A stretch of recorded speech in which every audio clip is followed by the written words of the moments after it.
Hello दोस्तों, नमस्कार, सुप्रभात। शेर व शेरनियों, मैं शुभम आपके अपने यूट्यूब चैनल सूर्या परिवार में आप लोगों का हार्दिक स्वागत करता हूं। हाँ, मैं सूर्या, जिसका उद्देश्य सूर्य की तरह तप करके हीरे की तरह चमकना है। आज हम लोग पढ़ने वाले हैं आधुनिक भारत के बहुत ही मोस्ट इम्पॉर्टेंट चैप्टर गांधी युग को। गांधी युग को पढ़ने से पहले आइए देखते हैं एक मोटिवेशनल क्योट। मंजिल ने हौसलों से कहा तेरे बस की बात नहीं, हौसलों ने मंजिल की आंखों में आंखें डालकर कहा चल जुट्ठी, तेरी इतनी औकात नहीं। एक और मोटिवेशनल कोट देखते हैं, शिक्षा व शेरनी का दूध है, जो जितना पिएगा वो उतना दाढ़ेगा। आइए दाढ़ते हुए गांधी युग की शुरुआत करते हैं। गांधी युग को देखने से पहले गांधी जी की पृष्ठभूमि को देख लेते हैं, जैसे उनका नाम, उनके माता का नाम, उनके पिता का नाम, उनकी उपाधियां तथा उनके रचनाएं। आइए देखने के क्रम में सबसे पहले देखते हैं गांधी जी का पूरा नाम। गांधी जी का पूरा नाम देखते हैं। गांधी जी का पूरा नाम मोहनदास करमचंद गांधी है। गांधी जी का जन्म कहाँ देख लेते हैं। तो गांधी जी का जन्म 2 अक्टूबर 1869 ईस्वी को हुआ है। गांधी जी कहाँ पैदा हुए, अर्थात जन्म स्थान कहाँ है, तो गांधी जी का जन्म स्थान देख लेते हैं। गुजरात के पोरबंदर नामक स्थान पर गांधी जी का जन्म हुआ है। गांधी जी के माता जी का नाम देखते हैं। तो गांधी जी के माता जी का नाम पुतली बाई गांधी है। गांधी जी के पिताजी का नाम देखते हैं, तो करमचंद गांधी है। ठीक है, गांधी जी के पिता का नाम क्या है, करमचंद गांधी है। उस समय यह, और गांधी जी का नाम देखेंगे तो मोहनदास करमचंद गांधी है। उस समय यह प्रचलित था कि पिता के नाम में पुत्र का नाम जोड़ कर रखा जाएगा, इसलिए गांधी जी का पूरा नाम रखा गया मोहनदास करमचंद गांधी। गांधी जी की पत्नी का नाम देखते हैं। गांधी जी की पत्नी का नाम कस्तूरबा गांधी है। गांधी जी महज 13 वर्ष की अवस्था में थे तभी गांधी जी की शादी हो जाती है।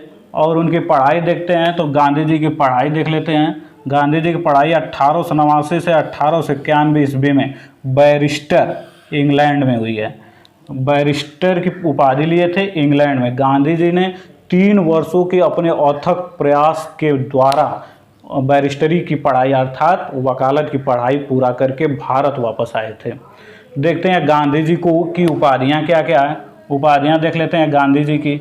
गांधी जी को बापू की उपाधि देखते हैं तो सरोजिनी नायडू ने दिया हुआ है। राष्ट्रपिता की उपाधि देखते हैं तो सुभाष चंद्र बोस ने दिया हुआ है। मलंग बाबा, ये कौन बाबा हैं, मलंग बाबा। मलंग बाबा की उपाधि किसने दिया है, खान अब्दुल गफ्फार खान है। गांधी जी को मलंग बाबा की उपाधि किसने दिया है, खान अब्दुल गफ्फार खान है। महात्मा की उपाधि किसने दिया है, तो रविंद्रनाथ टैगोर ने। महात्मा की उपाधि किसने दिया, रविंद्रनाथ टैगोर ने। अर्धनग्न फकीर किसने कहा गांधी जी को, तो विंस्टन चर्चिल ने। अर्धनग्न फकीर किसने कहा गांधी जी को, तो विंस्टन चर्चिल ने। ये तो गांधी जी की हमने उपाधियां देख ली। अब देखते हैं गांधी जी की रचनाएं। गांधी जी की रचनाएं कौन कौन सी हैं, आइए जानते हैं। तो गांधी जी की रचनाएं देखते हैं। हिंद स्वराज, हिंद स्वराज 1909 ईस्वी में गांधी जी ने दक्षिण अफ्रीका थे तभी हिंद स्वराज की रचनाएं की हैं। फिर इसके बाद देखते हैं मेरे सपनों का भारत, और उनकी एक आत्मकथा है जो कि 1972 ईस्वी में प्रकाशित हुई थी गांधी जी की। ये सब आपको याद रखना है, बहुत ही मोस्ट इम्पॉर्टेंट है। ये ऐसा ही कंटेंट नहीं लाया गया है, काफ़ी आप लोग के लिए मेहनत किया गया है तब ये कंटेंट लाया गया है। आप इसे ध्यान से पढ़िए। हे भगवान की रचना है, गांधी जी ने हे भगवान लिखा है। इसके बाद कानून व वकील, इनकी प्रमुख रचनाएं रही हैं गांधी जी की। हमने गांधी जी की उपाधियां, गांधी जी की रचनाएं देख ली हैं। गांधी जी 1889 से 1891 ईस्वी में इंग्लैंड में रह करके बैरिस्टरी यानी वकील बन चुके हैं। अब वकील बन करके भारत में आ गए हैं 1891 ईस्वी में। जब वह भारत आते हैं तब उनकी मुलाकात एक भारतीय दादा अब्दुल्ला, एक भारतीय कौन है, दादा अब्दुल्ला, यह एक व्यापारी हैं। इनका क्या हुआ था, दक्षिण अफ्रीका में एक मुकदमा चल रहा था। क्योंकि गांधी जी एक वकील हैं इसलिए उनके मुकदमा की सुनवाई करने के लिए 1893 ईस्वी में, कौन से सन में, 1893 ईस्वी में कहाँ चले जाते हैं, दक्षिण अफ्रीका चले जाते हैं। फिर वहाँ पर गोरा रंग और काला रंग यानी रंग भेद दक्षिण अफ्रीका में काफ़ी प्रचंड सीमा पर था। और वहाँ पर जो प्रथम श्रेणी में यात्रा करना था, रेल में यात्रा करना था प्रथम श्रेणी के, वहाँ पर काले रंग वाले व्यक्तियों के लिए अलाउ नहीं था। लेकिन गांधी जी एक बार प्रथम श्रेणी में बैठ जाते हैं ट्रेन के प्रथम श्रेणी में बैठ जाते हैं और वह डरबन से प्रिटोरिया, कहाँ से कहाँ तक, डरबन से प्रिटोरिया की यात्रा करते हैं। तभी एक अंग्रेज आता है और मेरिन्सबर्ग में, कहाँ पे, मेरिन्सबर्ग में गांधी जी को ट्रेन से उतार करके फेंक देता है। यह घटना रेल कांड के नाम से जानी जाती है। कहा जाता है कि गांधी जी के जीवन की यह घटना उनके जीवन में काफ़ी टर्निंग पॉइंट लाता है। फिर इसके बाद देखते हैं 1894 ईस्वी में, 1894 ईस्वी में गांधी जी नटाल इंडिया कांग्रेस की स्थापना किए हैं दक्षिण अफ्रीका में रह करके। और 1903 ईस्वी में देखते हैं द इंडिया ओपिनियन अखबार प्रकाशित हुआ था, जो कि वहाँ पर रह रही दक्षिण अफ्रीकी सरकार के लिए विरोध में था। गांधी जी द्वारा प्रकाशित द इंडियन ओपिनियन अखबार। फिर इसके बाद देखते हैं 1904 ईस्वी में गांधी जी फिनिक्स आश्रम की स्थापना करते हैं रुस्तम जी के सहयोग से। यह डरबन के निकट था। किसी भी आश्रम को शुरुआत करने के लिए किसी न किसी की सहयोग चाहिए होता था, तो गांधी जी ने रुस्तम जी का सहयोग लिया और फिनिक्स आश्रम की स्थापना की। यह ऐसा आश्रम था कि यह प्रवासियों के लिए, जैसे कोई भारतीय जब जाता है कहीं दक्षिण अफ्रीका में तो वहाँ पर उनके रहने खाने के लिए था, इसलिए उसमें कुछ पूंजी चाहिए होती थी। रुस्तम जी ने उसका पूंजी दिया और फिनिक्स आश्रम की स्थापना हो गई। टालस्टाय आश्रम को देखते हैं, कोलन बाग जी के सहयोग से टालस्टाय आश्रम हुआ। फिर 1906 ईस्वी में देखते हैं गांधी जी ने प्रथम सत्याग्रह किया था। गांधी जी ने प्रथम सत्याग्रह का प्रयोग कहाँ पर किया है, दक्षिण अफ्रीका में किया है। किस सन में किया है, 1906 ईस्वी में किया है। फिर 1909 ईस्वी में गांधी जी ने हिंद स्वराज नामक पुस्तक लिखी है। हमने गांधी जी की पृष्ठभूमि को देख लिया है। अब हम देखने वाले हैं राष्ट्रवादी युग। देखते हैं राष्ट्रवादी युग को गांधी युग क्यों कहा जाता है। क्योंकि 1917 से लेकर के 1947 ईस्वी तक गांधी जी का राष्ट्रीय आंदोलन में बहुत ही महत्वपूर्ण योगदान रहा है, इसलिए राष्ट्रीय आंदोलन को गांधी युग के नाम से जाना जाता है। आइए पढ़ते हैं अब गांधी युग को। गांधी जी 9 जनवरी 1915 ईस्वी को भारत वापस आए हैं। कब आए, 9 जनवरी 1915 ईस्वी को गांधी जी भारत वापस आते हैं। तो जब गांधी जी दक्षिण अफ्रीका से 9 जनवरी 1915 को भारत वापस आते हैं, तभी भारत में भारतीय प्रवासी दिवस इसीलिए 9 जनवरी को मनाया जाता है। जब गांधी जी भारत वापस आए थे तो उस समय 1914 से 1918 ईस्वी प्रथम विश्व युद्ध वाला दौर था।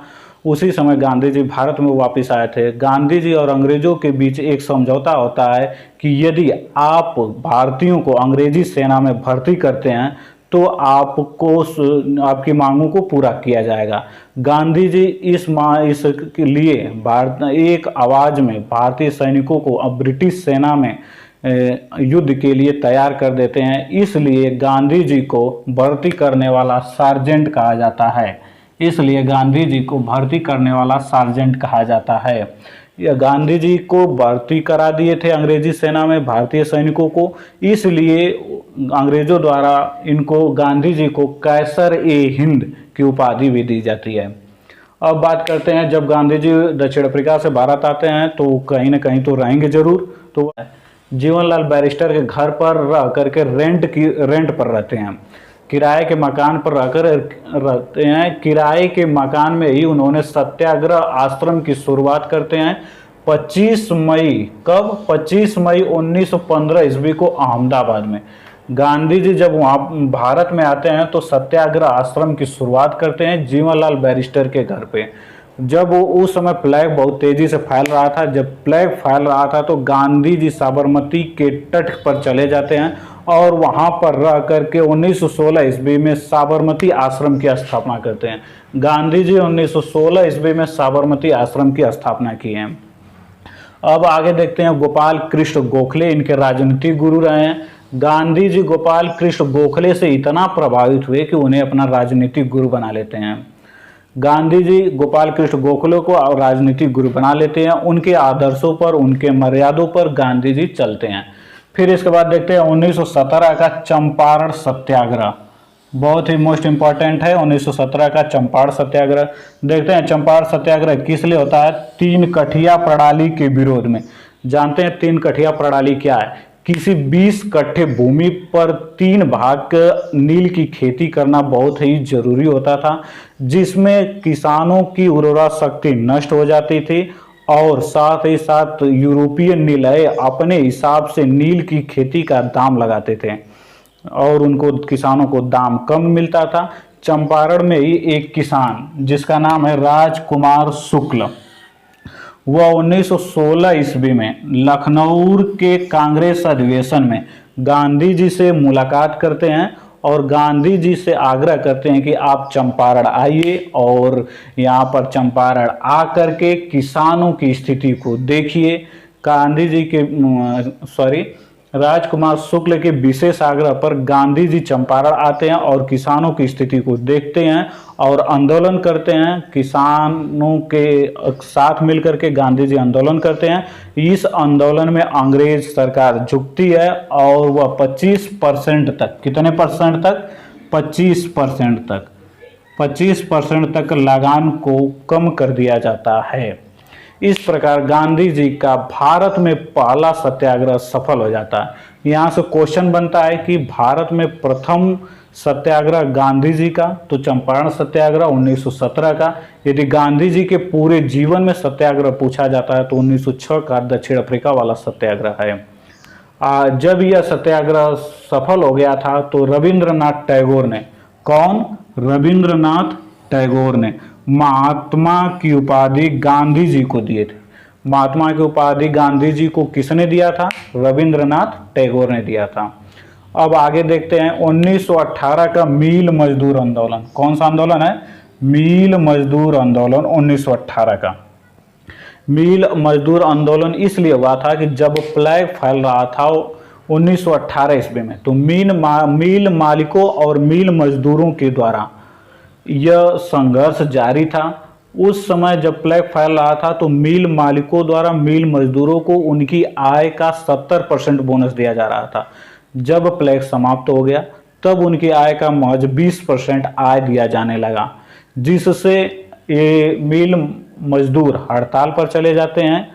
तब अंग्रेजों द्वारा, यहाँ पर किसके द्वारा गांधी जी को बुलाया जाएगा? अंग्रेजों द्वारा गांधी जी को बुलाया जाता है, आप आइए मिल मजदूरों को समझाइए।